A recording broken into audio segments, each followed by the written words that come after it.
Amara Sterling clutched the digital ear thermometer, her hands trembling as she pulled it away from her son's ear. The bright red numbers on the screen flashed an alarming 105 degrees Fahrenheit. Little Zion, only 4 years old, lay curled up in the massive bed, his small chest rising and falling with shallow, scorching breaths. His face was flushed, his lips cracked and dry as he mumbled incoherently. A tide of fear washed over Amara. She frantically wiped his forehead, underarms, and neck with a lukewarm cloth, but the fever remained stubbornly high. Suddenly, Zion began to convulse. His eyes rolled back. "Zion, baby, don't scare Mama, please," Amara cried out, her voice breaking. Basic first aid training flashed through her mind. Turn him on his side to prevent choking. But her hands shook uncontrollably. "We need a hospital." She grabbed her phone from the nightstand, her fingers searching for Darius's name.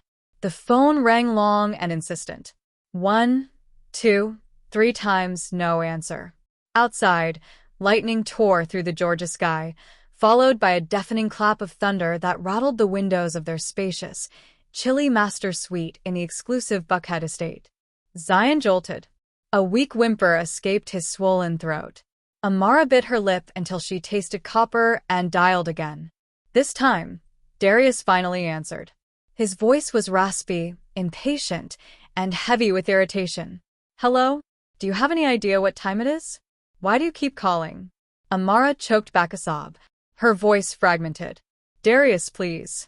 Come home." Zion's fever is over 105. He's having seizures. I'm so scared. Please come take him to the hospital with me." A moment of silence, then a frustrated sigh. "A fever again? He just had one last month. What kind of mother are you? Always letting him get sick." "I'm in a crucial meeting with international partners. I can't just leave. Call the pediatrician or call an Uber. But the storm is terrible. The doctor's emergency line is busy." The car. Amara's explanation was cut short by other sounds filtering through the phone. It wasn't the rustling of papers or the tense discussions of a multi-million-dollar business meeting. It was the clinking of glasses, smooth jazz music, and undeniably, the sweet, cooing voice of a woman. "Darius, baby, come blow out the candles. Everyone is waiting for you." Amara recognized that voice instantly. Kiara Vance, Darius's new executive assistant, hired 6 months ago. She always presented herself as innocent and fragile, greeting politely and calling Amara Mrs. Thorne whenever they met. Darius seemed to have forgotten he hadn't hung up, or perhaps he simply didn't care if Amara heard. His voice returned devoid of irritation, replaced by a strange tenderness. "Sure. Coming right now, babe. Happy birthday. Happy birthday." The words pierced Amara's eardrums, tore at her heart, and shattered the last remnants of her fragile trust. Today was October 20th. She remembered now. It was Kiara Vance's birthday. His crucial meeting and international partners were just a cover to celebrate openly with his mistress. While his son fought for his life, he was happily blowing out candles for another woman. "You..." Amara screamed into the phone, but only the cold, impersonal sound of the dial tone answered her. He had hung up. Her phone slipped from her hand, landing silently on the thick carpet. She didn't have time for heartbreak or reproach. Zion was fading in her arms. Amara jumped up, grabbed a thick coat, and wrapped her son in it. She scooped him up and ran out of the master suite. The nearly 10,000-square-foot mansion was eerily quiet. The housekeeper was on leave, and the gardener stayed in the guest house at the back of the property. With this storm, calling them would take too long. She ran toward the garage, intending to drive herself. But when the garage door rumbled open, she was met with an empty space. The 2 luxury cars that usually sat there, a black Maybach and a red Porsche, were gone. Amara froze. The Maybach was Darius's daily car, and the Porsche was in her name, but the spare keys were always kept in the mudroom. Now she remembered. This afternoon, Darius had said his car was still in the shop and had asked to borrow hers to take some clients for a spin. He had taken her car to drive his mistress to a birthday party. He had even taken Otis, the family's private chauffeur, leaving her and their son stranded in the storm, carless and driverless. Amara hugged Zion tight and plunged into the blinding rain. The main gate of the estate was nearly a quarter-mile from the main road. The wind whipped her face, and the cold rain soaked her thin silk pajamas in seconds. Amara slipped. Her knees slammed hard onto the sharp cobblestones. Excruciating pain shot up to her brain, fresh blood mixing with the rainwater, but she didn't dare let go. She clutched Zion tighter, shielding him from the heavy drops with her body. Amara struggled to her feet and kept running. Her bare feet, already bloody from the gravel, felt no pain, only the suffocating fear of losing her son. When she reached the main road, it was deserted. The few taxis speeding by were occupied or refused to stop in the severe weather. Her rideshare app searched for drivers in vain. Amara stood under a dilapidated bus stop shelter, tears mixing with the rain streaming down her cheeks. She looked at Zion's pale face, overwhelmed by a sense of helplessness. She was the heiress of Sterling Industries, the wife of CEO Darius Thorne. Yet, in that moment, she was as pathetic as a beggar, unable to find transport to save her son. Just as she was about to desperately throw herself into the street to flag down a car, the middle-aged driver poked his head out. "Ma'am, what are you doing out here in this weather?" Amara lunged forward like a drowning woman grabbing a lifeline, banging on the window. "Sir, please save my son. He has a high fever and seizures. I need to get to the hospital urgently. Please, I'll pay you whatever you want." The driver saw the pale child in her arms and nodded without hesitation. "Hop in quick. Don't worry about the money right now." The old truck roared, cutting through the curtain of rain toward Providence General Hospital. Inside the cab, which smelled faintly of motor oil and peppermint, Amara hugged Zion tight, shivering uncontrollably from cold and fear. In her mind, Darius's smiling face next to the birthday candles flickered, intertwined with Zion's ragged breaths. A seed of hatred, watered by the cold rain and brutal betrayal, began to sprout in the heart that had once loved him completely. Providence General was brightly lit, a stark contrast to the darkness and storm outside. The sharp smell of antiseptic made Amara dizzy. She ran into the ER with Zion, her wet hair plastered to her face, water dripping onto the polished floor. "Doctor, where is the doctor? Please, save my son." Her desperate screams attracted the attention of the entire medical staff on duty. A nurse quickly pushed a gurney over.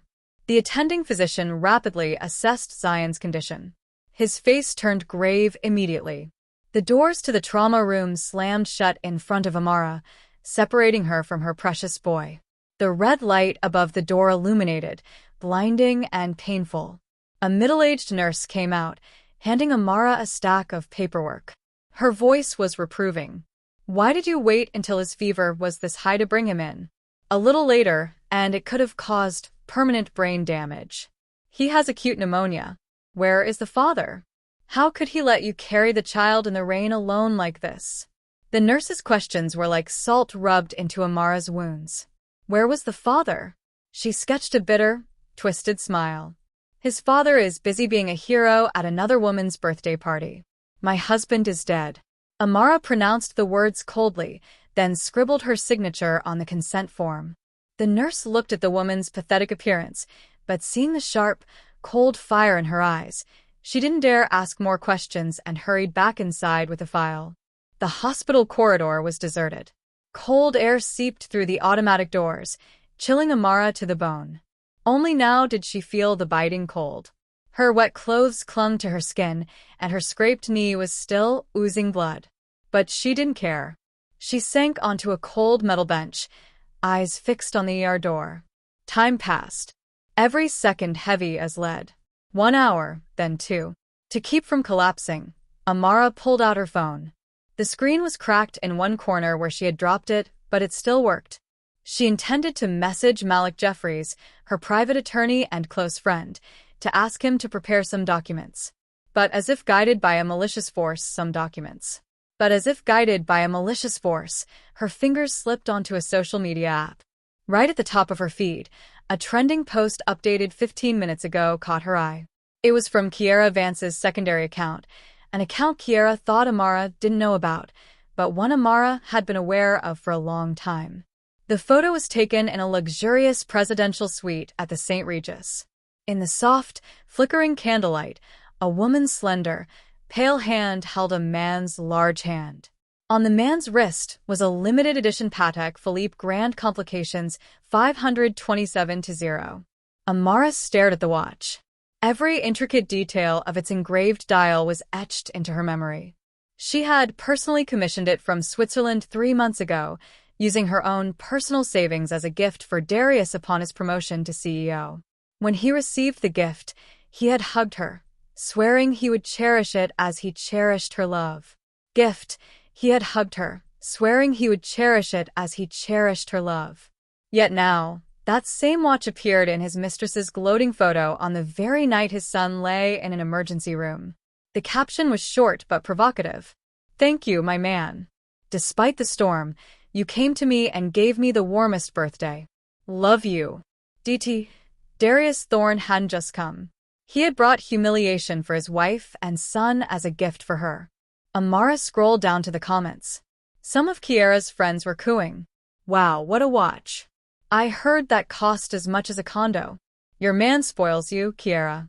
Kiara replied with a heart emoji and the words, "He said I deserve the best, and that old things at home get thrown out sooner or later." Old things at home. Amara let out a soft, eerie laugh that echoed in the silent hallway. So, in his eyes, she and Zion were just old, cumbersome objects waiting to be discarded. She had sacrificed everything for Darius. Born the heiress to the immense Sterling Industries fortune, she had hidden her identity and defied her father to marry him. A man from humble beginnings, but full of ambition. She had used her family's hidden connections to pave the way for him, quietly handling business problems and even accepting a supporting role, taking care of his family so he could focus on his career. She had believed her sacrifices would earn her a happy home. But she was wrong. Her sacrifices had only fed his greed and arrogance. He thought his success was entirely his own, and she, his humble wife, was no longer worthy of his status. A hot tear fell onto her phone screen, blurring Kiara's smug face in the profile picture. But it was the last tear. Amara wiped her face. Her eyes shifted from pain to a glacial resolve. She took a screenshot of the post and saved it to a hidden folder. Then she opened her contacts and found a number she hadn't called in 5 years. Mr. Langston Sterling, her father. Just then, the light above the ER turned off. The door opened, and the doctor came out looking tired but slightly relieved. "Family of Zion Thorne?" Amara jumped up. Her numb legs almost gave out. "That's me. How is my son, doctor?" The doctor nodded slightly. "Fortunately, you brought him just in time.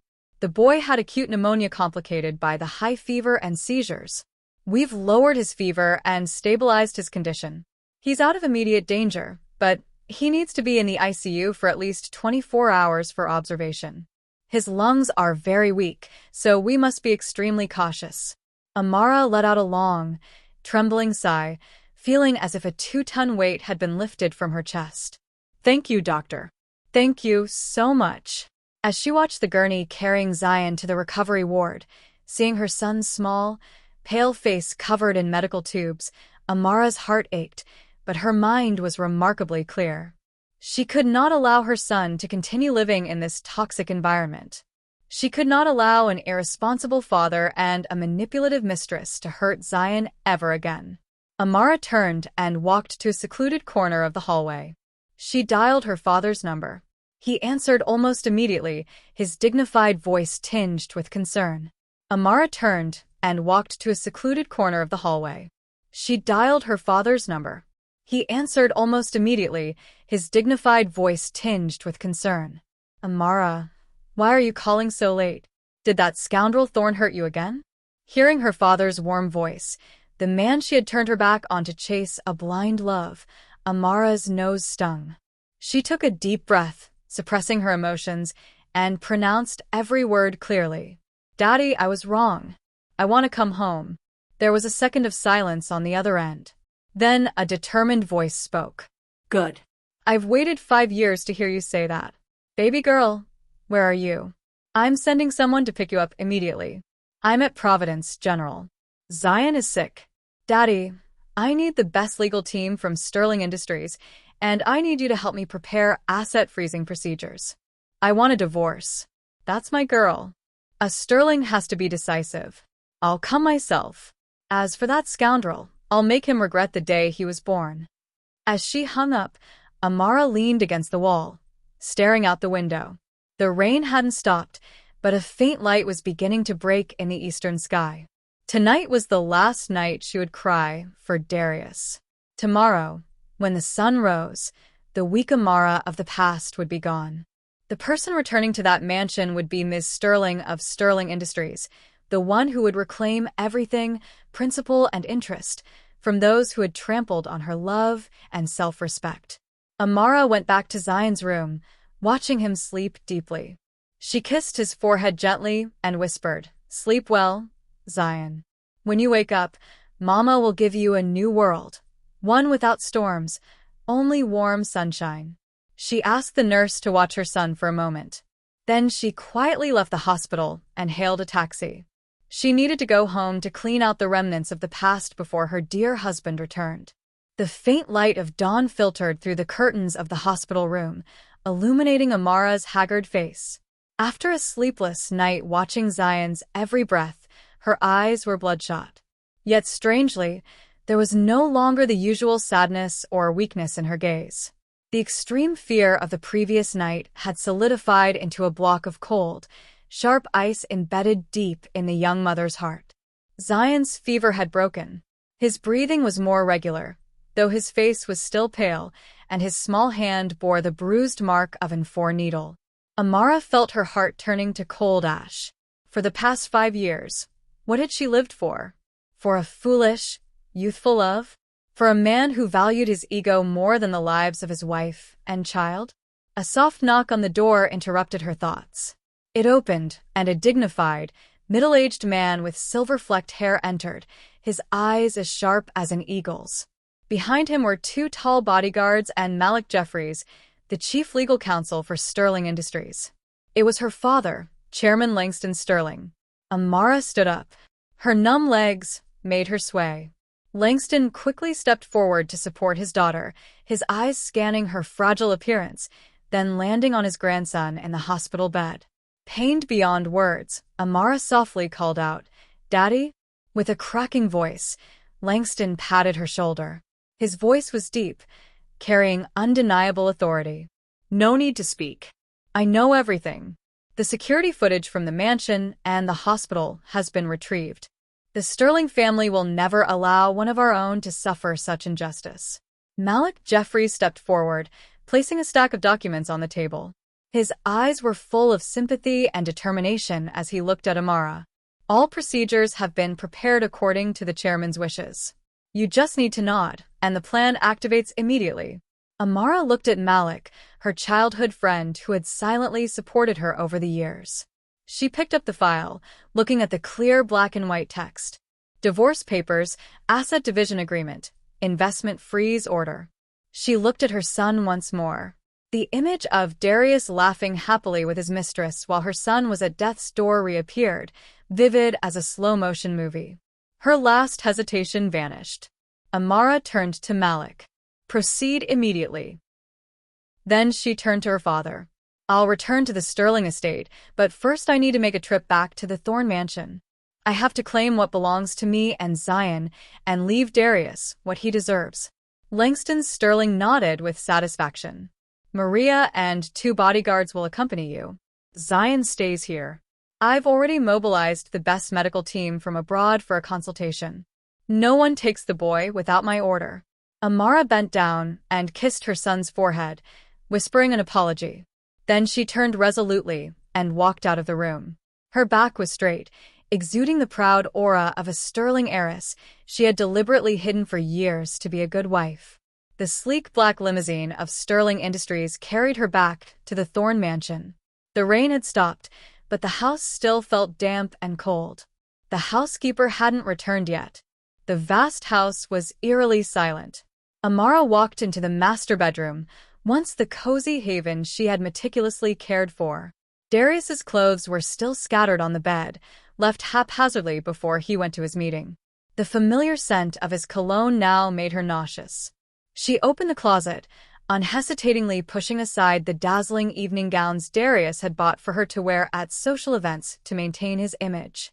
She took only her simple clothes, Zion's favorite toys, and most importantly, the photo album chronicling her son's growth. Maria, the Sterling family's trusted housekeeper, quickly helped her pack. As she folded the clothes, she wiped away tears secretly, saying, "Miss Amara, you've suffered enough. This time back home, the master and mistress will make it up to you." Amara smiled faintly, a smile that didn't reach her eyes. "I haven't suffered, Maria. Every foolish mistake has a price, and this time I paid with 5 years of my youth. A bit expensive, but worth it to wake up." In less than an hour, all of Amara and Zion's personal belongings were neatly packed. The room felt strangely empty.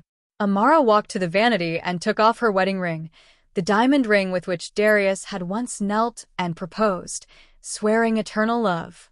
Now it lay starkly on the cold marble surface. She pulled out the signed divorce papers, her signature firm and decisive, right next to the ring. Amara thought to herself, Darius thought he was a phoenix rising from the ashes. No, he was just a lucky sparrow that landed on a high branch. Today that branch has snapped. Amara picked up her purse and walked out the door without a single glance back. The door of the mansion slammed shut behind her, closing a tearful chapter of her life and opening a ruthless war. Leaving the Thorne mansion, Amara sat in the gleaming black limousine. The interior was quiet and luxurious, completely separated from the city bustle. She pulled out her phone and dialed a special encrypted number. This was the private banking hotline reserved for top-tier investors. Someone answered immediately. The voice of Mr. Thompson, the bank manager, was respectful and deferential. "It is an honor to hear from you, Ms. Sterling. Chairman Sterling briefly informed us of the situation, and we are awaiting your orders." Amara leaned back in the leather seat, her eyes watching the skyscrapers glide past the window. Her voice was cold and sharp as a surgeon's scalpel. "Activate the spousal risk clause in the investment trust agreement between Citadel Capital and Thorne Enterprises." Manager Thompson asked cautiously, "Which level do you wish to apply?" Amara's lips curled into a mocking smile. Every word she spoke carried immense weight. Level 1. A complete freeze. Lock all corporate accounts of Thorne Enterprises, Darius Thorne's personal accounts, and all supplementary credit cards he has issued. Demand immediate recall of preferential short-term loans, requiring early repayment due to a violation of the CEO ethics clause. Manager Thompson stated with concern, "Doing so will immediately paralyze Thorne Enterprises. Their cash flow is already very weak. If funding is cut now, bankruptcy will be a matter of days." Amara interrupted, her voice unwavering. "That is precisely what I want. I want him to wake up tomorrow morning without a penny in his pocket, unable to use his cards, and his company unable to pay salaries. I want him to experience the feeling of helplessness as his world crumbles before his eyes." "Understood. We will implement it immediately. The system will send asset freeze confirmation notifications to Darius Thorne's address in 30 minutes. Amara hung up, closed her eyes, and took a deep breath. Many people didn't know that Thorne Enterprises' rapid rise over the last 5 years wasn't due to Darius's exceptional business talent, but the massive capital injection from Citadel Capital, a private equity fund established by Amara herself using her mother's inheritance. She had quietly pumped lifeblood into her husband's company, hiding her identity to protect his fragile male ego. But that ego had been used by him to support his mistress, to trample on her and their son. So she would reclaim everything. Her money. Even if she threw it into the ocean, it should at least make a splash. Not be enjoyed by that cheating couple. The car stopped in front of the city's most modern office building. Malik Jeffries was already waiting there. He handed her another stack of documents. "These are the asset freeze confirmations from the court and the bank. Hard copies have been delivered by courier to the Thorne mansion, stuck directly on the refrigerator door as you requested." Amara took the confirmation paper with the red stamps from the bank and court. She remembered Darius's habit. Every time he came home, drunk or sober, the first thing he did was open the fridge for a drink. This paper would be an excellent appetizer for him tomorrow morning. Amara continued, her eyes gleaming dangerously. What about the luxury apartment Kiara Vance is living in? Whose name is it in? Malik adjusted his glasses, a knowing smile on his face. It's in Darius Thorne's name, but it's community property. Although he bought it secretly with embezzled company funds, legally you own half the property. Furthermore, with the proof of infidelity you provided, the court will rule that the majority of assets belong to you and Zion. Amara nodded with satisfaction. Notify the building management to cut the power and water and deactivate the key cards. State that the owner requests the unit be sealed for dispute resolution. I want to see how Kiara survives on the 25th floor without electricity, water, or an elevator. Malik looked at her with admiration. You've really changed. Amara looked him directly in the eyes. Her voice deepened. It's not a change, Malik. I'm reclaiming what is rightfully mine. My son almost died because of his depravity. I won't let anyone hurt him again. From now on, the weak Amara is dead. Only Amara Sterling remains. She walked into the elevator, her fitted black dress exuding cold power. The financial war had officially begun. She didn't just want Darius Thorne to divorce her. She wanted him to leave with nothing but the clothes on his back, buried in debt, so he would understand that the price of betrayal was far higher than he could ever imagine. The next morning, the scorching sun shone over Atlanta, but it couldn't dispel the chill of the previous night's storm. A taxi pulled up to the gate of the Thorne mansion. Darius Thorne stepped out, his suit rumpled, tie loosened, and a distinctive crimson lipstick mark on the collar of his white shirt. He stretched and yawned, his head still buzzing from the alcohol and the sweet afterglow of the passionate birthday night with Kiara. Last night was wonderful. Kiara had been compliant and attentive, unlike Amara at home, who only complained about Zion's illnesses and household expenses. Darius muttered about having to go back and listen to more lectures. Then he groped for his wallet to pay the taxi. He intended to pull out his powerful black credit card for a flashy payment, but reconsidered, thinking the taxi's card reader might be faulty. Instead, he pulled out a few $20 bills, threw them at the driver, and turned to enter. The heavy gate creaked open, revealing a silent courtyard. Darius frowned. Usually, at this hour, Amara would be watering the flowers, or at least the sound of a child playing would be audible. Why was it so quiet today? She must be tired from Zion's sickness last night and still sleeping. He unlocked the front door with his fingerprint and walked in. "Amara," he shouted, his voice tinged with the imperiousness of a husband expecting to be served. No answer. The large house was steeped in an eerie silence. There was no smell of the breakfast Amara usually cooked, no sound of slippers shuffling to greet him. The living room was tidy, so clean it felt cold, as if no one lived there. Darius frowned. A sense of unease gripped his heart. He climbed the stairs and pushed open the master bedroom door. Where is she? Is she hiding from me? And how is Zion? The room was empty. The bed was cold and untouched. The closet doors were wide open, revealing empty shelves. All of Amara's clothes were gone. The vanity was bare. No lotions, no lipsticks. He stood frozen for a few seconds, then let out a mocking laugh. Playing her old trick of running back to her parents to threaten me, he muttered. Women, always making a fuss over nothing. If you want to leave, go ahead. Let's see how many days it takes for you to come back crying. Darius didn't bother anymore. His throat felt parched from the alcohol. He went down to the kitchen, intending to drink a glass of cold water to clear his head and then go back to sleep. He opened the refrigerator. As the door swung open, a white paper slapped him in the face, carefully stuck with a magnet in the most visible spot. The title read clearly, Notice of Asset Freeze and Debt Demand. Darius squinted to read it. At first he smirked, thinking it was a childish prank by Amara. But when he read the line, all accounts of Mr. Darius Thorne have been frozen at the request of the primary creditor. The smile on his face froze. He ripped the paper off, crumpling it in his hand. What the hell is this? He ran to the living room, to the coffee table where he usually sat. On the table, divorce papers lay starkly next to his diamond ring. He ran to the living room, to the coffee table where he usually sat. On the table, divorce papers lay starkly next to his diamond ring. In the divorce filing, the plaintiff was Amara Sterling, and the reason was clearly stated. Adultery, abandonment of marital duties, abandonment of a child in critical condition. Darius picked up the papers, his hands starting to shake. Not from fear of losing his wife, but from a feeling of humiliation. His weak housewife spouse who clung to him all year round dared to initiate a divorce. Just then, his phone vibrated wildly in his pocket. It was a text from the bank. A series of notifications flooded the screen. Checking account locked. Available balance $0,000. Platinum credit card deactivated. Maybach loan overdue requiring immediate payment.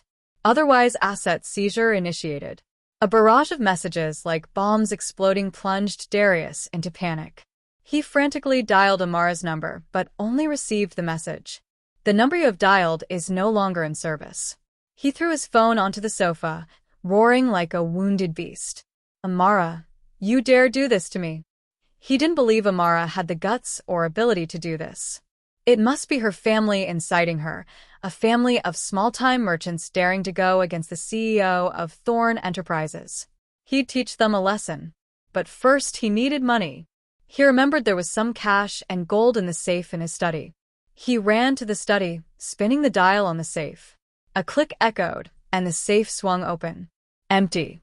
Inside, only a yellow sticky note remained with Amara's familiar handwriting. The money used to buy this gold was from my inheritance. I'm taking it back. The safe is yours. You can store air in it. Blood rushed to his head. Darius stumbled, grabbing the edge of the desk to steady himself. He realized the situation was far more serious than he had imagined. This empty house wasn't a temporary tantrum. It was a calculated punishment. Unable to locate Amara, unable to get money, Darius, in his extreme panic and anger, decided to drive to the company. He had to check the real financial situation. He didn't believe a housewife like Amara could affect Thorn Enterprises. He ran to the garage but then remembered both cars were gone. The Maybach, he didn't know where the chauffeur had taken it. In fact, it had been repossessed by the bank first thing in the morning. His wife's Porsche was nowhere to be found. He cursed and had to run to the main road for a taxi. Arriving at the headquarters of Thorn Enterprises, he was met with unprecedented chaos. Employees swirled around, arguing anxiously, their faces worried. As soon as Darius walked in, the CFO ran out, her face pale. She informed him that this morning the bank had announced a freeze on all company accounts. Material suppliers were also calling to cancel contracts. Hearing the company couldn't pay, the stock price was plummeting. Darius roared at her to shut up. Cold sweat beaded on his forehead. Who is spreading such rumors? I'll sue them, he demanded. She called the bank manager immediately. The CFO trembled. I already called, but they said it was an order from Citadel Capital, the company's largest shareholder. They activated the risk clause. They asked if you had offended them. Darius froze. Citadel Capital.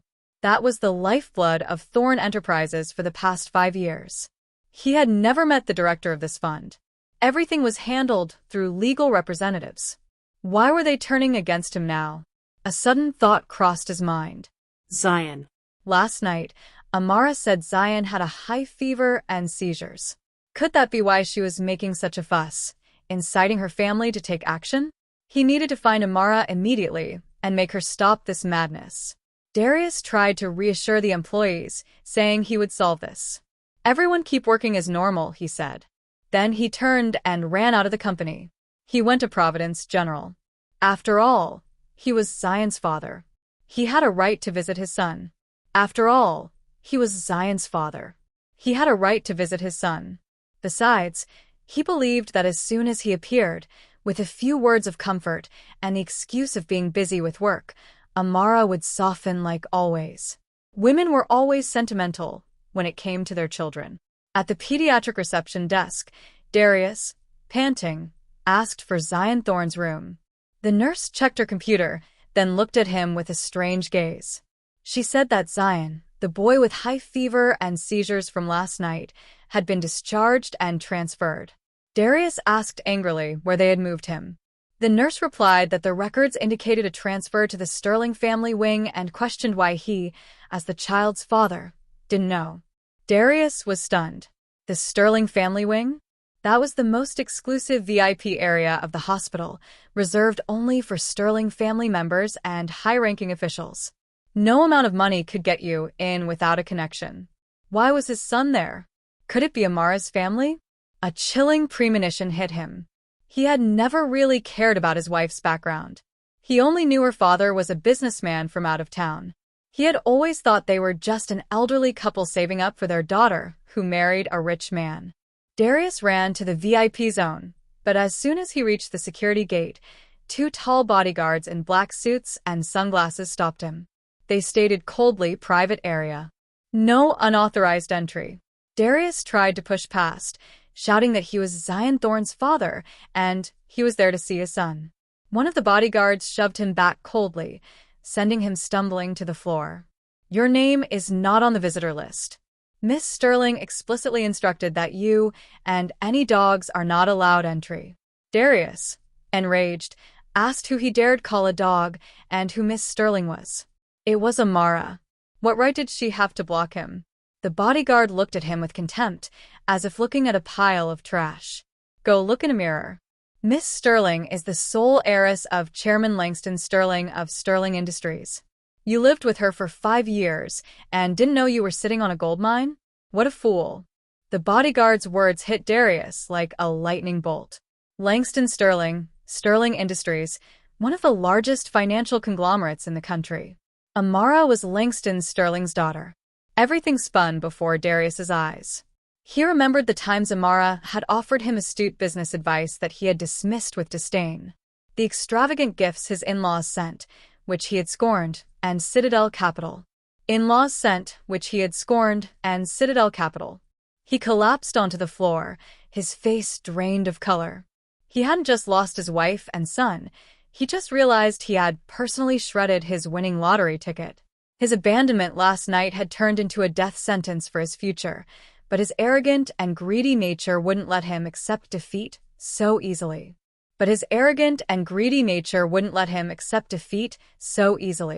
He stumbled up, eyes bloodshot. "She tricked me.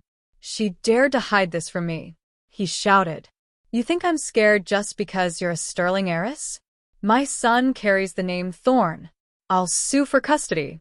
He turned and stormed off, already plotting another dirty scheme.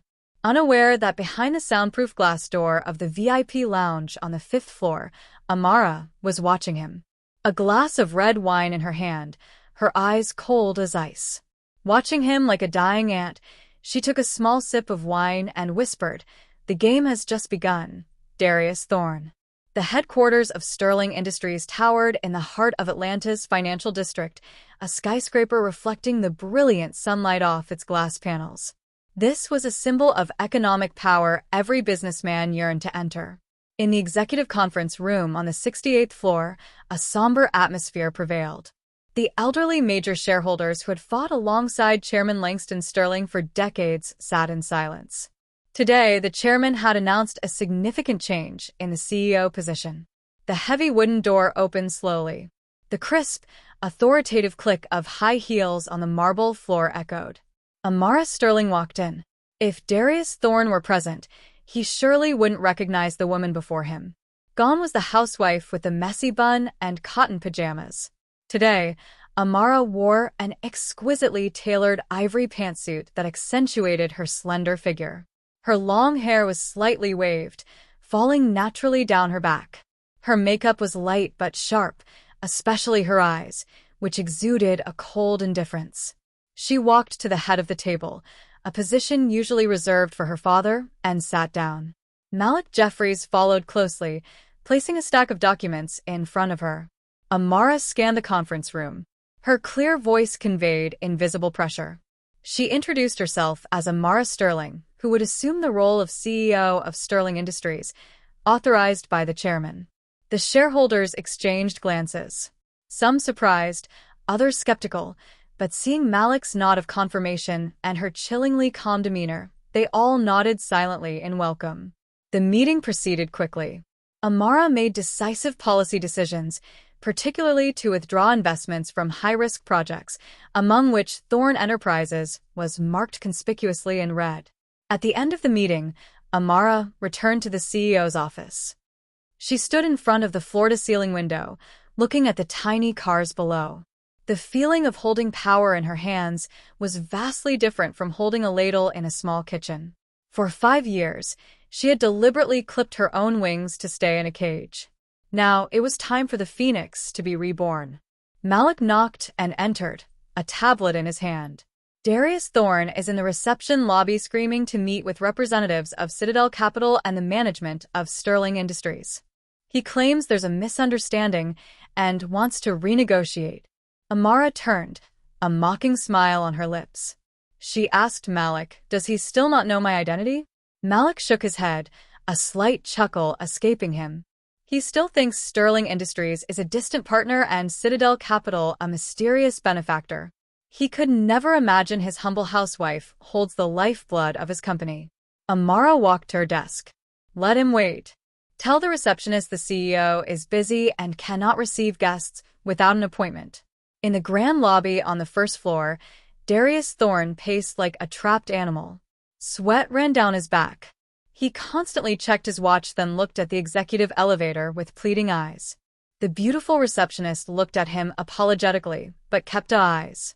The beautiful receptionist looked at him apologetically, but kept a professional smile, announcing the CEO was in a meeting and inviting Mr. Thorn to wait. Darius suppressed his anger, forcing a smile. "I have an urgent matter regarding a multi-million-dollar project." He waited 3 long hours, from 10 a.m. to 1 p.m. His stomach growled. Sterling Industries employees passed by, looking at him with curiosity, whispering, making him feel like thousands of needles were pricking his ego. He, Darius Thorn, CEO of Thorn Enterprises, once hailed wherever he went, was now abandoned in the lobby like a delivery boy. Just as Darius was about to give up, the VIP elevator doors opened. A group of people walked out, led by a radiant woman surrounded by assistants. Darius squinted. That figure, that walk, it felt so familiar. He was about to lunge forward, but 2 large bodyguards quickly stepped in, blocking him like steel walls. "Excuse me, CEO.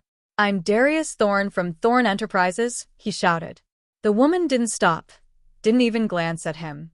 She walked straight to the Rolls-Royce waiting outside. Her suit jacket fluttered gently in the wind, leaving behind a cold back and a faint scent of luxury perfume, a scent neither Kiara nor any woman he had ever met could possess. Darius stood frozen, murmuring, "Impossible." That silhouette looked so much like Amara, but it couldn't be her. How could Amara have such regal bearing? How could Amara be riding in a Rolls-Royce? He must be seeing things.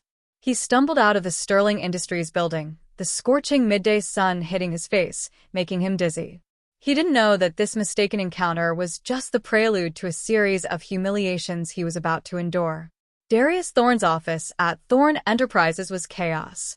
Phones rang incessantly, employees ran back and forth, and the printers spewed endless cancellation notices. Darius slumped in his chair, pulling his hair. In just 8 hours, the empire he had built over 5 years had crumbled. Accounts were frozen, partners had turned their backs, and employees were resigning en masse. The office door burst open. Kiara Vance walked in, her face radiant, a fashion magazine in hand. She was still oblivious to the financial storm. Thinking Darius could salvage the situation, Kiara swayed over, sat on Darius's lap, and wrapped her arms around his neck. She drawled. Darius's lap and wrapped her arms around his neck. She drawled. "Last night was so much fun, but I saw a new Hermes bag in a magazine. It's gorgeous. Buy it for me, baby, as a late birthday present." Darius, already furious, exploded. He shoved her violently, sending her stumbling. "Are you crazy?" he roared. The company is on the brink of bankruptcy.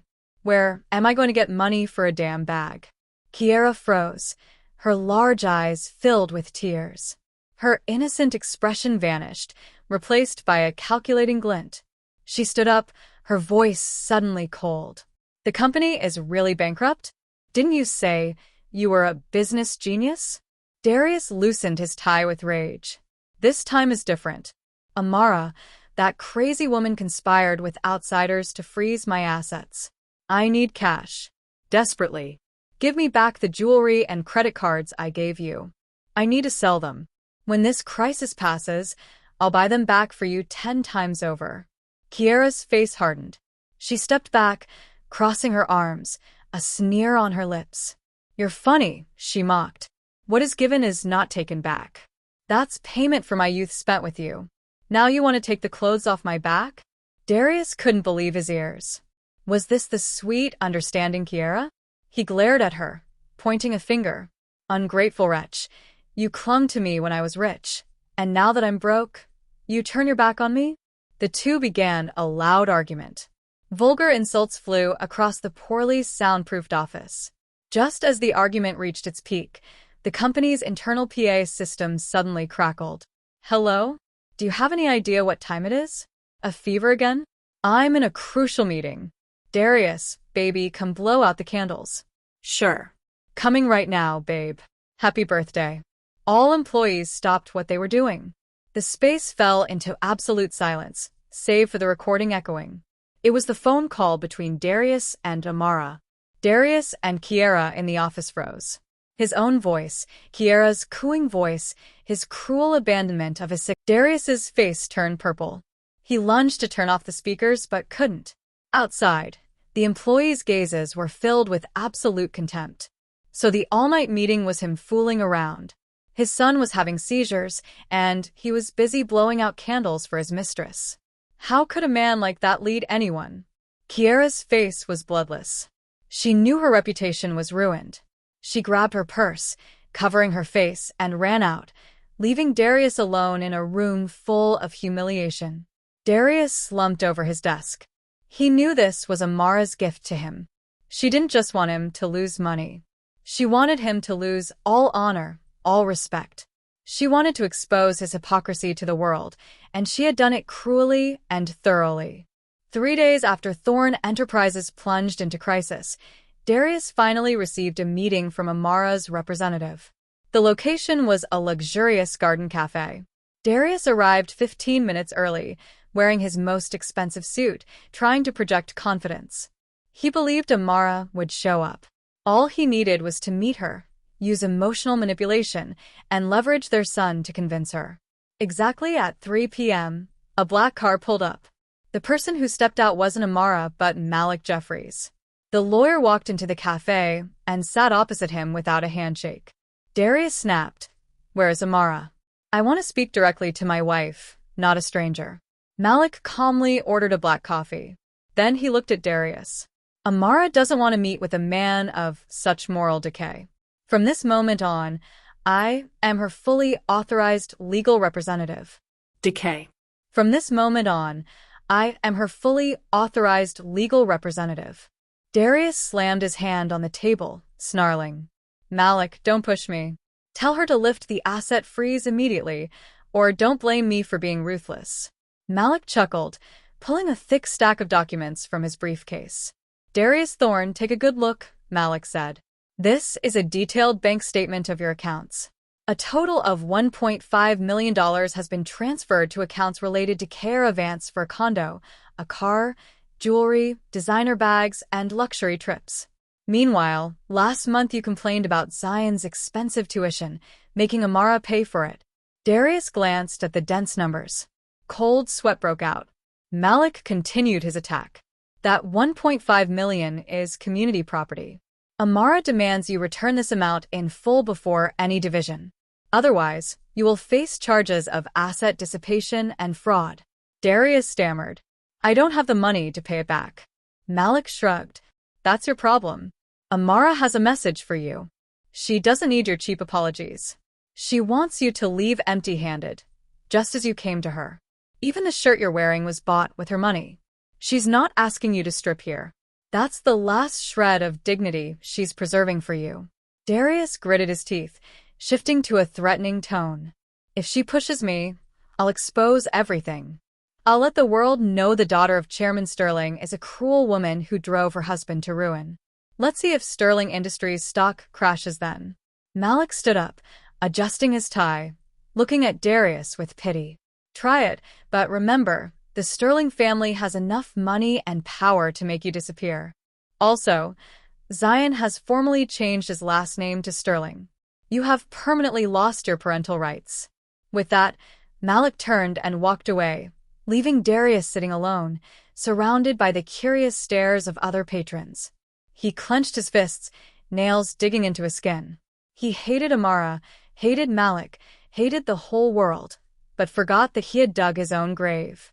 Cornered, Darius went back to Kiara Vance's condo, where the power and water had been cut, forcing him to climb 25 floors up the stairs. Kiara was curled up in a corner, face streaked with tears. Seeing Darius, she only looked up with resentment. Darius threw his suit jacket on the floor. He told Kiara they were pushing him too hard, and he had to fight back. Kiara's eyes lit up. She was a calculating person and knew if she abandoned Darius now, and he had to fight back. Kiara's eyes lit up. She was a calculating person and knew if she abandoned Darius now, she had nowhere to go. Might as well take a risk. She approached Darius, whispering her plan. She suggested that since Amara was using her family's power, public opinion would always side with the underdog. "Let's play the victims," she urged. "Go online with your parents. Cry that your rich daughter-in-law looks down on your poor family. She forbids the grandparents from seeing their grandson and is having an affair with her lawyer." Darius's eyes gleamed. A perfect plan. He immediately called his parents in their rural town, asking them to come to the city that night. The next morning, a live stream aired on a popular social media account. In the video, Darius sat head bowed, looking haggard. Next to him was his mother, Mama Thorne, a countrywoman crying hysterically. Between sobs, she lamented her misfortune, marrying a rich daughter-in-law who treated her in-laws worse than dogs. "She didn't tell us when our grandson was sick. She just took him away. My son worked day and night, and just because he forgot his wife's birthday, she kicked him out, froze his assets, and now he has no money to eat. She's also having an affair with that lawyer, plotting to steal my son's company." Darius occasionally chimed in with choked words, saying he only wanted to see his son. Kiara was behind the camera directing the internet trolls she had hired. Thousands of comments began to flood the net. "OMG, she's so cruel.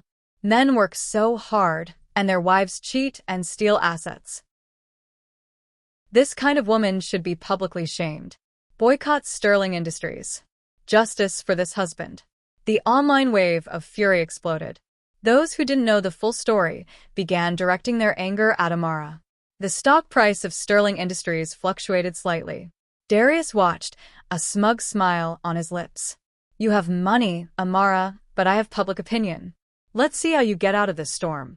At the Sterling estate, Amara sat on the sofa, an iPad in hand, watching the live stream. Her face was calm. Maria, standing next to her, trembled with indignation. "They are scoundrels. Miss Amara, let me call someone to deal with them." Amara waved her hand.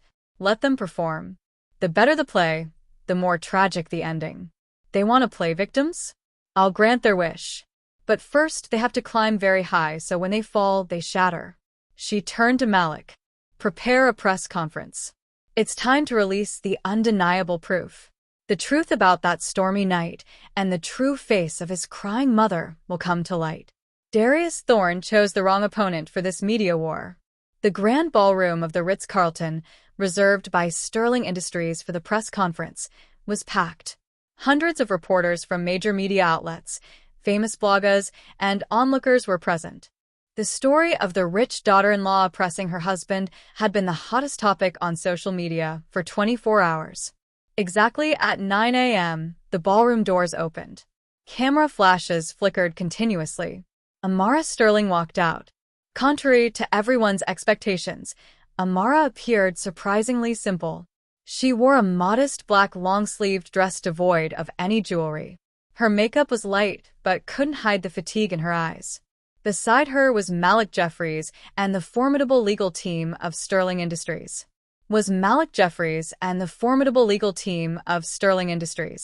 Amara walked to the podium, bowed humbly, and sat down. Her composure silenced the ballroom. Malik took the microphone, announcing they were forced to speak due to the severe damage to Ms. Sterling's reputation. A reporter stood up immediately. "Ms. Sterling, is it true that out of baseless jealousy you froze your husband's assets and drove him to ruin?" Amara looked directly at the camera. She didn't answer, but signaled the technician. The giant LED screen behind her lit up. The first image was an enlarged medical record. Patient name, Zion Thorne, age 4. Diagnosis, acute pneumonia, high fever with seizures, respiratory failure.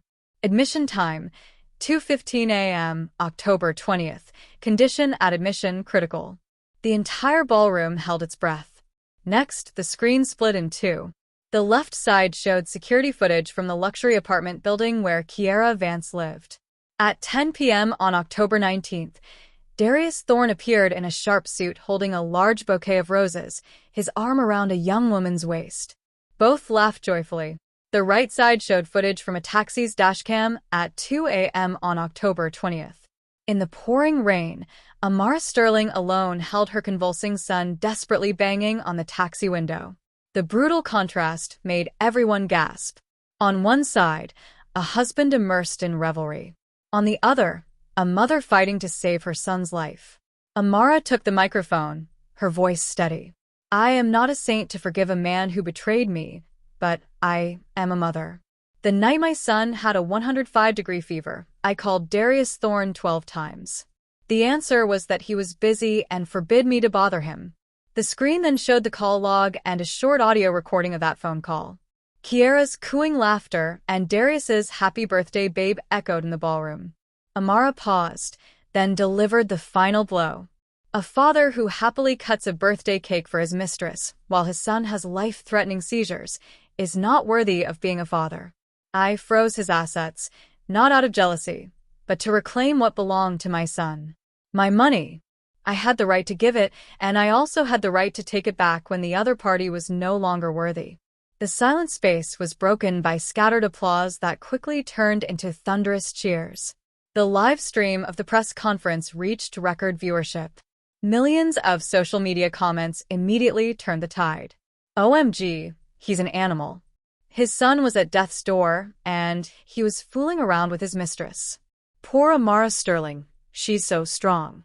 Boycott Darius Thorne. Justice for Amara and her son. Darius Thorne sat in his office staring at the computer screen, his hands shaking. He knew his victim act had been shattered, exposing the ugliest truth. He had lost miserably and shamefully to the woman he once despised. After the press conference, the boycott of Darius Thorne and Thorne Enterprises spread to reality with alarming speed. At Thorne Enterprises headquarters, a gloomy atmosphere reigned.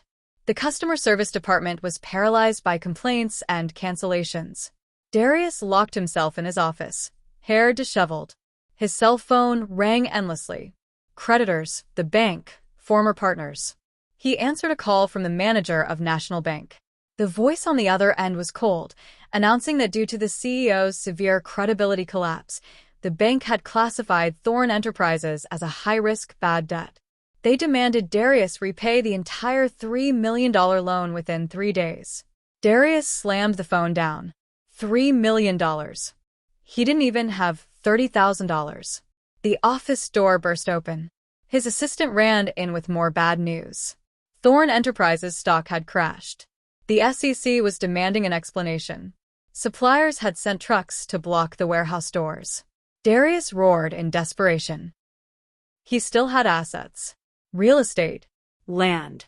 In a panic, Darius remembered he owned 2 resort villas and a plot of prime land. Their current value must be in the tens of millions. If he could sell a portion, he would have enough cash. He hurriedly called a real estate agent, offering a price 30% below market value. The agent called back 15 minutes later. I'm sorry, the transaction cannot be completed. Checking the notary system. All these properties are jointly owned by Mr. Darius Thorne and Ms. Amara Sterling. Selling requires her signed consent absolutely. Darius felt like he had been struck by lightning. He remembered years ago when he bought these assets. Amara had handled the paperwork. He had just signed without realizing she had skillfully included her name as co-owner. From the beginning, Amara had silently built a protective fence. Now, to get money, he had to beg Amara. But she would rather let those properties rot than help him. Darius buried his head in his hands. A bitter laugh echoed. He had been stripped of every escape route by the wife he considered useless. Penniless, credit cards blocked, cars repossessed, Darius was forced to take a taxi to find Kiara Vance. He remembered the jewelry, designer bags, and cash he had given her, totaling hundreds of thousands of dollars. If he could get it back, he might survive. Kiara was at the luxury apartment Darius had rented for her. When he arrived, the door was wide open. Inside, Kiara was hastily stuffing clothes into suitcases. The room was chaotic. "What are you doing? Where are you going?" he demanded. Kiara turned, her eyes cold. She continued folding an expensive dress. "They cut the power and water here, and reporters are constantly lurking. I can't live like this." Darius grabbed her arm, his voice pleading. "Give me back the diamond jewelry set and the cash. I need money desperately." Kiara shook off his arm violently, standing up and crossing her arms, looking at him with overt contempt. "Are you dreaming? That money is for my services to you. Once a gift is given, you can't take it back. You're such a pathetic man, claiming things back from your ex-girlfriend." Darius couldn't believe his ears. "Ex-girlfriend? What do you mean? You're leaving me?" Kiara smirked. "Wake up, Darius. What do you have now? Your company is bankrupt. You're buried in debt. Your reputation is in the gutter. You think I loved you for your beer belly? I loved your money. Now you're just a broke bum. Why should I bury my life with you?" Darius shook with rage. He remembered her sweet words that she loved him for who he was. It was all a fake. He roared, loved him for who he was. It was all a fake. He roared, lunging to grab her bag. "Ungrateful wretch," Kiara screamed obscenities, scratching his face. They wrestled, falling onto a pile of clothes. In the struggle, Kiara's suitcase popped open, spilling out a passport and a plane ticket. The accompanying passenger name wasn't just hers, but another man's. A real estate tycoon Darius had once met. Darius picked up the ticket, hands shaking. "How long have you been cheating on me?" Kiara fixed her messy hair and sneered. "Not long, since your company started showing signs of cash flow problems. A smart person knows how to find an escape route, right? Who is as stupid as Amara to sacrifice her youth and money for a worthless man?" Although Amara was pretty smart, wasn't she? She knew to kick you outright when you had nothing. The mention of Amara was the final stab. He compared the two women, one who gave him everything but he betrayed, the other who only knew how to extort money but he worshipped. Darius dropped his arms, stumbling back. He felt dirty. He turned and walked away, leaving behind Kiara's shrill laughter. After leaving Kiara, Darius wandered the streets, going to his parents' house. His mother, seeing her son in such a pathetic state, instead of comforting him, screamed that it was all Amara's fault. "She stole all your assets. She stole my grandson. She's so rich, she'll surely brainwash the boy to forget his blood." Mama Thorne urged Darius. "If she won't let you see him, go to his school and pick him up. You're his father. Who would dare stop you? Just bring the boy here, and we'll have a hostage to negotiate with Amara. She loves that kid so much, she'll surely cough up a big sum of money." In his desperation, Darius found logic in his mother's words. He thought Zion was his son. He had a right to take him anywhere. Mother's words. He thought Zion was his son. He had a right to take him anywhere. The next morning, Darius, wearing a borrowed helmet, rode an old scooter prowling around the new international preschool Amara had transferred Zion to. At dismissal time, he hid behind a large oak tree. There. Zion was walking out with his teacher. No Amara or bodyguards. Darius lunged, grabbing Zion's hand and pulling him. Zion screamed in terror. The young teacher, startled, ran after them. Who are you? Let go of the child. I'm calling security. Darius pulled off his mask, revealing his haggard face. I'm his father, he roared. What's wrong with a father picking up his son? Zion, seeing his father, didn't feel relieved but cowered in fear. He screamed, struggling to escape Darius's grip. Darius's violent actions attracted the attention of surrounding parents. They began gathering, whispering. Many recognized him as the notorious bad father from social media. They pulled out their phones to record. As the notorious bad father from social media. They pulled out their phones to record. OMG. Is that Darius Thorne? He's trying to kidnap his own son. Look how scared the boy is. Darius's anger exploded. He yelled at Zion to shut up and dragged the boy forcibly, causing Zion to trip and scrape his knee. Just then, two sleek black Cadillacs sped up, braking sharply. Four large bodyguards jumped out, quickly subduing Darius, twisting his arms behind his back. Amara stepped out of the second car, running to hug Zion, who was sobbing hysterically, checking his injuries. Seeing his bleeding knee and terrified face, an unprecedented anger erupted in Amara's eyes. She stood up, walking toward Darius. Without a word, she raised her hand and delivered a ringing slap across his face. The slap carried all the indignation of a mother protecting her child. Amara snarled, Darius Thorne, you have crossed my last line. You want to see your son? Fine. Next time we'll meet in court, and I'll show you the price of kidnapping and disturbing public order. Police sirens wailed in the distance. Darius was handcuffed and shoved into the squad car amidst the jeers of the gathered parents. The image of him being arrested while his son watched in extreme fear marked the end of his last shred of dignity.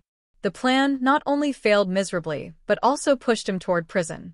The sky above Atlanta was gray, much like Darius Thorne's mood as he walked through the doors of the district courthouse. He wore an old, frayed suit. Beside him was a third-rate lawyer. The preliminary hearing for the divorce case between plaintiff Amara Sterling and defendant Darius Thorne began officially.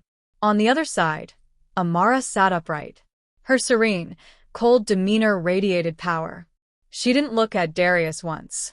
Malik Jeffries sat beside her, calm and sharp. Darius's lawyer stood up, his voice trembling, presenting his client's demands. The defendant agrees to the divorce, but requests full custody of his son Zion Thorne and a 50% division of existing assets. Darius sat there, a glimmer of hope in his eyes. He thought no matter how powerful Amara was, the law was the law. Assets acquired during marriage had to be divided equally. The judge turned to the plaintiff. Malik Jeffries stood up calmly. Your Honor, he said, before discussing asset division, I would like to present a crucial piece of evidence. It is a prenuptial agreement signed between Ms. Amara Sterling and Mr. Darius Thorne on May 15th, 5 years ago, one day before their marriage registration. Hearing this, Darius laughed. Malik, are you crazy? I never signed any such agreement. It must be forged. Malik smirked slightly. He requested the judge show Darius the original document. When Darius held the contract, seeing his own elaborate signature at the bottom, his face went pale. A hazy memory from 5 years ago resurfaced. It was his bachelor party the night before his wedding. He had been dead drunk. Amara had given him a stack of papers saying they were urgent documents for the marriage license requiring his signature. He had signed blindly. It turned out Darius had unknowingly signed his own financial death warrant. The contract clearly stated that all assets created or inherited by Amara before and during the marriage were her separate property. The shares of Thorne Enterprises were investment capital from Citadel Capital. Darius Thorne was merely a salaried operator. The judge banged the gavel, declaring the contract legal and valid. Darius collapsed completely. As for child custody, Malik presented irrefutable evidence. Zion's medical records, the video of Darius abandoning his sick son, and the police report on his attempted kidnapping. The judge delivered the final verdict, divorce granted. Amara Sterling obtained full custody of her son. Darius Thorne was stripped of visitation rights and granted 0 assets. Furthermore, He was ordered to repay the $1.5 million he had embezzled to give to Kiara Vance. The court session concluded. Amara stood up. As she passed Darius, she paused and spoke softly. That signature was the price of your blind confidence. Years ago, I made you sign it only to protect myself against potential risks. I never imagined I would use it against you. You forced my hand. Darius looked up, following his ex-wife's retreating figure. Tears streamed down his face. He had lost completely. After the trial, Darius Thorne officially became a destitute man drowning in debt. He still believed he had talent. He just lacked capital. He frantically sought opportunities. Hearing that he was desperately looking for investors, Amara smiled coldly. She decided to give him one last gift. A high-level business gala was held. Darius managed to sneak in. He wore a rented suit, clutching a glass of cheap wine, scanning for potential investors. A middle-aged man with a foreign accent, David Jenkins, approached him. He introduced himself as a representative of a new venture capital fund from Europe looking for promising tech projects. He claimed to have heard of Darius and expressed great interest in his idea for an AI-integrated e-commerce ecosystem. Like a drowning man grabbing a burning straw, Darius boasted enthusiastically. David Jenkins nodded, occasionally interrupting with praise. By the end of the party, David Jenkins said his fund was willing to inject $5 million. However, there was a condition. To prove his commitment, Darius had to contribute an initial $1 million to the project's joint account within 3 days. $1 million. A huge sum. But the allure of $5 million and the prospect of returning to fame blinded him. He unequivocally promised he would get the funds. He started searching everywhere. He sold his Patek Philippe watch, which he had hidden. He borrowed from friends. He even knelt and begged former partners. But he still only managed to raise $200,000. Desperate, he remembered a business card from a loan shark. He gambled everything. He thought that in just 3 days, when David Jenkins' money arrived, he would repay the loan immediately. He signed a loan agreement for $800,000 with the loan sharks. With $1 million in hand, Darius immediately transferred it to the account David Jenkins had specified. He called David Jenkins to break the news. The voice on the other end congratulated him and scheduled a contract signing for Monday morning. Darius dreamed of returning to his CEO position, while Amara begged for forgiveness. He didn't know that David Jenkins was just an actor hired by Malik, and the receiving account was a bottomless trap. Just an actor hired by Malik, and the receiving account was a bottomless trap. Monday morning, Darius, in his best suit, arrived at the address of the investment fund office. He asked the receptionist for David Jenkins' office on the 18th floor. She looked at him blankly, saying the 18th floor was vacant. A chill ran down his spine. He hurriedly called David Jenkins. The number you have dialed is no longer in service. He ran up to the 18th floor only to find an empty, dust-covered space. He had been scammed. $1 million, $800,000 of which was loan shark money. Darius collapsed. His desperate scream echoed in the empty hallway. He stumbled back to the sealed Thorne Enterprises building, echoed in the empty hallway. He stumbled back to the sealed Thorne Enterprises building, but arriving at the gate, he saw a group of tattooed, menacing men waiting. The loan sharks. As soon as they saw Darius, they lunged. Punches and kicks rained down on him. He curled up, begging for more time, but only received brutal kicks. They beat him half to death. Then they took his watch, ring, wallet, and even his shoes. Before leaving, the leader spat in his face, giving him 3 more days to find the money. Otherwise, they would take an arm. Darius lay motionless, then dragged himself up, crawling toward the secret office where he had hidden some foreign currency and antiques in a wall safe. But when the secret door opened, he froze. The safe was open, empty. Standing in front of the safe was Kiara Vance. She had returned using a spare key he had foolishly given her, sneaking in while he was out. Kiara was stuffing the last stack of bills into her purse. Seeing Darius bloody and battered, she showed no fear, only a sneer of contempt. Darius croaked, "Why? Why did you do this to me?" Kiara stepped over him, her sharp high heel pressing into his outstretched hand. She said coldly, "Consider this compensation for my youth. Following you has brought me nothing but infamy. Now I need some capital to start a new life." She advised him, "You should blame yourself for being stupid, trusting women too much." With that, Kiara turned and walked straight out, leaving Darius lying in a pool of blood and betrayal. He watched her disappear. He had lost everything. This was the living hell Amara had given him. 3 days after the beating, Darius was pursued relentlessly by the loan sharks. He had nowhere to go. His parents, hearing of his debts, had locked their doors in fear, disowning their son. In his desperation, his feet unconsciously carried him back to the Sterling mansion. The gates stood imposing in the misty winter rain. Darius stood there looking no different from a beggar, his clothes tattered, face bruised, shivering from cold. He remembered the stormy night Amara had also desperately carried their son out of the house, but at that time he was happy with his mistress. Now the wheel of fortune had turned full circle. Darius knelt before the iron gate. His voice crying Amara's name, crying Zion's name, he begged to see her one last time. The mansion gate opened slowly. A luxurious black Rolls-Royce Phantom drove out slowly. Darius lunged, trying to block the car, begging Amara for forgiveness, begging her to save his life. The car stopped. The rear passenger window rolled down slowly. Darius saw Amara sitting inside wearing a warm cashmere coat. Beside her, Zion slept soundly. Darius sobbed, extending his dirty hand. "I was wrong, Amara. Please give me a chance. I'll be your slave. Save me, please. They're going to kill me." Amara looked at him, her eyes devoid of triumph, anger, or pity. It was the look one gives a stranger. That silence was more terrifying than 1,000 curses. She said not a word. She simply turned and spoke softly to the chauffeur. "Let's go, Otis. Don't let trash dirty our view." The car window rolled up slowly.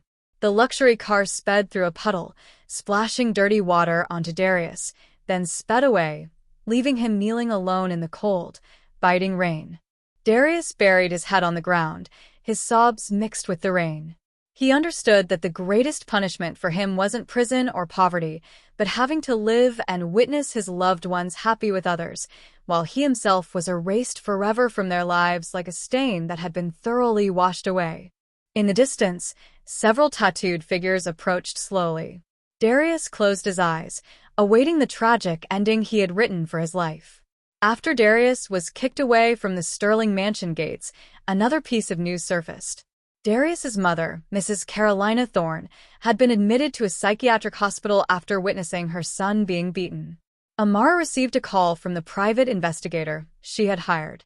He reported finding an encrypted electronic diary on an old laptop Kiara had left behind. In her office, Amara opened the file. In the diary, Kiara meticulously documented her process of approaching Darius's family. The most chilling revelation was the relationship between Kiara and Mrs. Thorne. The two had met online. Mrs. Thorne had always harbored animosity toward Amara, believing she was too spoiled and offered no help to her son's career. A recorded conversation Kiara saved made Amara's hands shake. "Annie, I think Amara is quite healthy. Surely she will give you a grandson soon," Kiara had messaged. "Healthy my foot," Mrs. Thorne replied. "If she has a son, her position will be even more secure. You have to find a way to keep her down." What followed was Kiara's poisonous plan. She had given Mrs. Thorne an unidentified herbal remedy, falsely claiming it was a tonic, but it was actually a cold nature herb causing hormonal imbalances, making conception difficult. Mrs. Thorne had secretly mixed the powder into soups she brought to the city for her daughter-in-law. Amara remembered that 3 years ago her body had suddenly weakened. Her periods were irregular and she couldn't conceive a second child. It turned out her own mother-in-law, together with her husband's mistress, had colluded to poison her. Their goal was to make her feel worthless. Reading the last line where Kiara boasted that the plan had caused Amara to miscarry once without anyone knowing, tears streamed down Amara's face for pity for the little life that had been taken by its own grandmother. Amara closed her laptop. Her eyes turned sharper than ever. If before she only wanted to reclaim her money and dignity, now she wanted them to pay with blood and freedom. This was aggravated assault and attempted murder. She dialed Malik Jeffries. "Malik, take all this evidence to the authorities. I want to prosecute Carolina Thorne and Kiara Vance for assault. I will show no mercy this time." The city police had been busy. After receiving the complaint and evidence from Sterling Industries' legal team, an urgent investigation was launched. Darius, after being denied help by Amara, had been hiding in a dilapidated motel. He lived like a cornered rat, but the law finally caught up. That night, police sirens tore through the quiet motel district. The rotten door of the motel room was kicked down. Darius instinctively tried to flee, but two detectives subdued him. The cold click of handcuffs echoed, securing the ex-CEO's wrists. The lead detective read the arrest warrant. Darius Thorne, arrest for grand larceny, corporate tax evasion, and kidnapping. At the same time, at the border crossing, Kiara Vance, hair dyed blonde, was trying to flee the country. She had used the stolen money to buy a fake passport. Approaching the checkpoint booth, her heart pounded. The customs officer scanned her passport, then looked at her with an inquisitive gaze. He signaled, and two border security agents stepped forward. Kiara knew something was wrong. She dropped her luggage and turned to run, but the police had already set up an ambush. In less than 2 minutes, Kiara was tackled to the ground. When the police officer pulled out a national arrest warrant for theft, fraud, and assault, Kiara went silent. The two traitors finally met at the city police detention center. In the interrogation room, Darius and Kiara were chained to two chairs facing each other. The moment they saw each other, they immediately lunged, tearing each other apart verbally. Darius roared, calling Kiara an evil woman who had instigated him, stealing his money. He confessed everything, pushing all blame onto Kiara. Kiara was just as vicious. She laughed maniacally, spilling everything about Mrs. Thorne and her poisoning of Amara, and also accusing Darius of being the mastermind behind the company's tax evasion.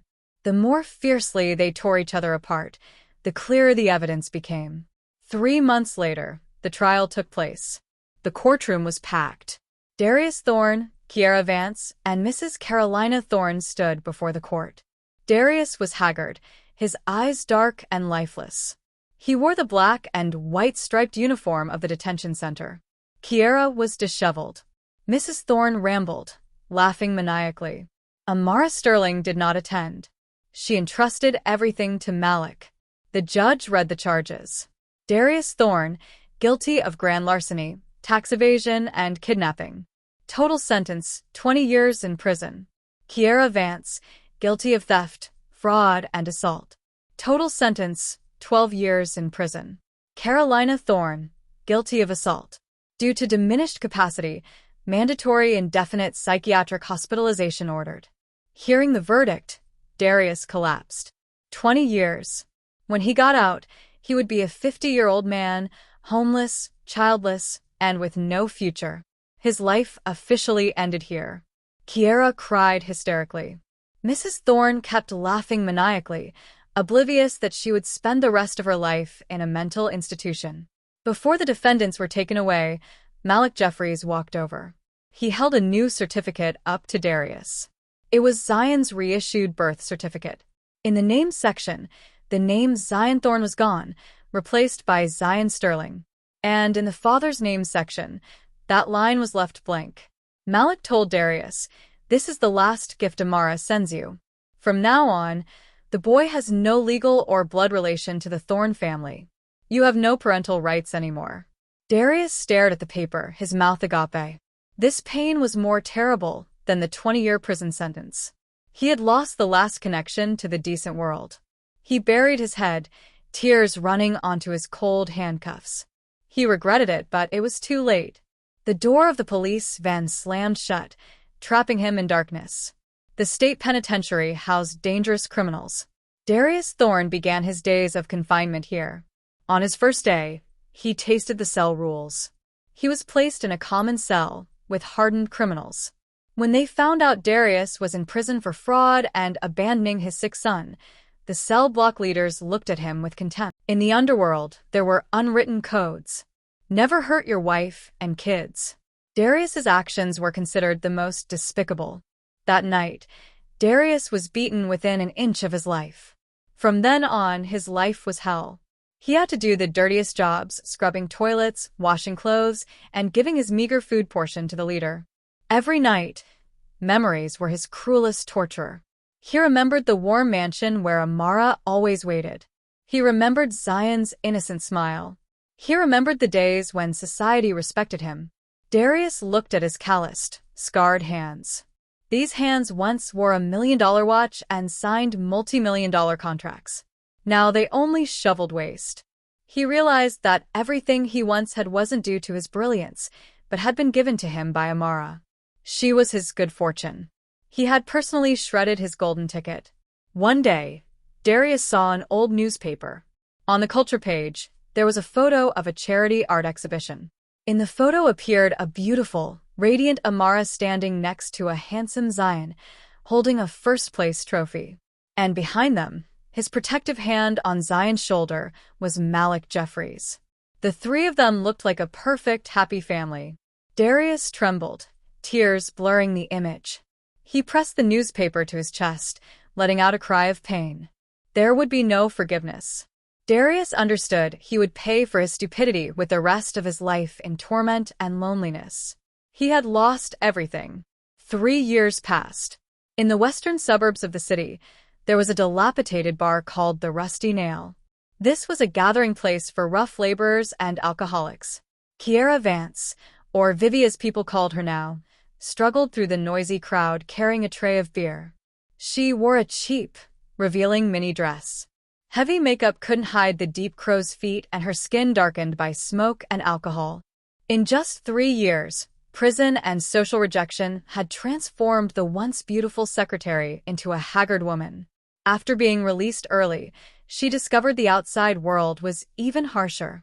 With a notorious record, no company would hire her. To survive, she worked as a waitress in a dive bar, accepting being groped and mocked daily. A drunk customer grabbed Kiara's arm, laughing. He stuffed a small bill into her cleavage, his rough hand caressing her. "You're so worn out and still playing hard to get? Drink with me, baby, and then come with me tonight." Kiara suppressed her disgust, forcing a smile. Sorry, boss. "I only sell drinks. Not myself." The man slapped her hard, sending the beer tray crashing to the floor. Bitch. Still pretending to be a virgin? Everyone knows you're the homewrecker who stole another woman's husband. Kiara clutched her cheek. Tears streamed down her face. The mocking laughter was like thousands of needles. The bar owner ran out, not to defend her, but to scold her for breaking property, deducting her pay, and kicking her out to clean the trash. Kiara shuffled out to the dark alley. The biting night wind cut through her thin dress. She sank down next to a pile of trash bags, sobbing. She remembered living in a luxury condo, driving expensive cars. Why had her life come to this? Just then, a frail figure shuffled over, carrying a large sack of recyclables. He stopped by the dumpster where Kiara sat, his blackened, trembling hands searching for empty cans. Kiara looked up under the dim streetlight. She froze. The man before her was skeletal, back hunched, face scarred and haggard, hair more than half gray. Although destroyed, Kiara still recognized those eyes that once looked at her with passion and also with hate.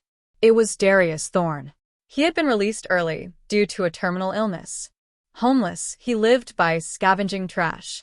Darius also recognized the heavily made-up woman crying by the trash. He stopped looking at Kiara. The two who had once conspired to steal the happiness of others met again in the most miserable circumstances, one a dive bar waitress, the other a scavenger waiting to die. Darius said nothing.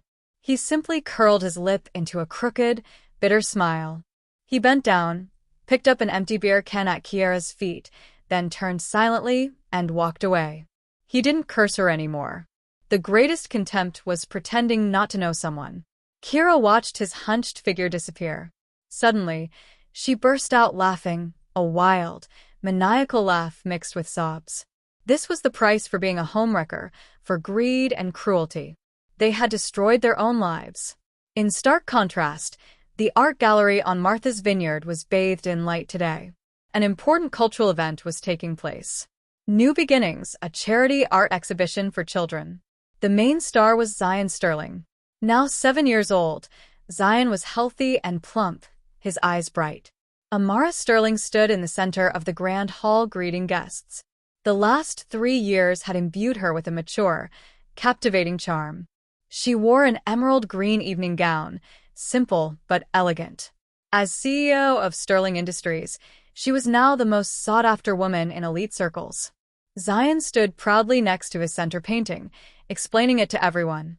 The painting depicted a small house by the beach with a bright sun, his mother, and a tall man holding a boy's hand. Malik Jeffries walked over to Amara, holding 2 glasses of wine. His eyes were full of gentle affection. Over the last 3 years, he had always been by her side, helping her heal. He asked Amara softly if she was tired. Amara smiled and shook her head. "Thank you, Malik.